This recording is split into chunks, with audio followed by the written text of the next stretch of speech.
Hello, everyone, and let me welcome you to this week's podcast edition of Listening to America. I'm Clay Jenkinson. I'm in a hotel room somewhere in Texas. What I've discovered is that I need whole days to sit in a coffee shop or sit in a hotel lobby to write. This experience has been so rich, so overwhelming. It's not over yet. I've had one of the greatest years of my life beginning on April 27th. You've been part of it. Thanks for following along. Thanks for your patience. Please visit our site, ltamerica.org. Sign up for the newsletter.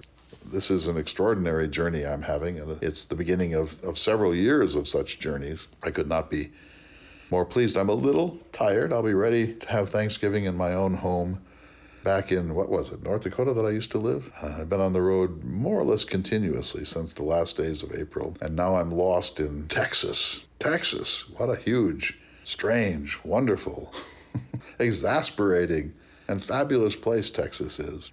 Here's one of my discoveries. Of course, I'm operating from very little experience, but Texans seem nicer in Texas than they tend to seem elsewhere. When I see Texas license plates in Colorado and California and Utah and Wyoming, I get a certain catch in my consciousness, and I think here's a proud, aggressive, alpha male Texan in a giant white pickup. But once I got into the state of Texas, I found that Texans are wonderful people, gracious, friendly, helpful, non-aggressive. Now, admittedly, there are tens of millions of them, and I've only met about 14.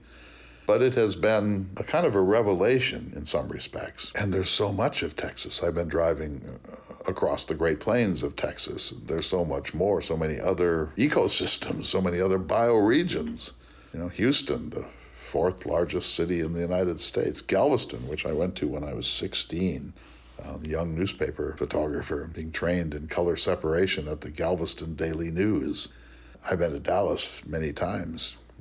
I'm going in a day or so to see the Texas School Book Depository, where there's a Steinbeck letter on display, actually a letter to Steinbeck from Jacqueline Kennedy, on the very subject that I've been working on, about Steinbeck's attempt to translate the Morte d'Arthur, the 1485 Arthurian saga, published, written by Sir Thomas Malory and published by William Caxton in England, one of the first books ever published in England. And I'm also going to go to Lee Harvey Oswald's grave in Fort Worth. I've always wanted to see it. I've read about it many times. It feels a little macabre and even ghoulish, but I want to go there.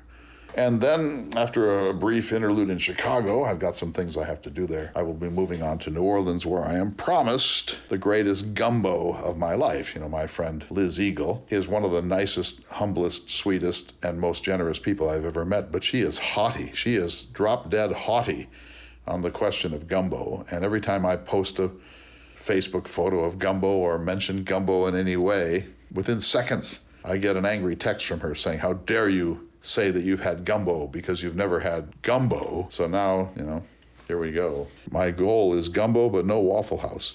I draw the line at Waffle House. I've said before that Waffle House in the South are really the heart of American toxicity. So I'm hoping to avoid that.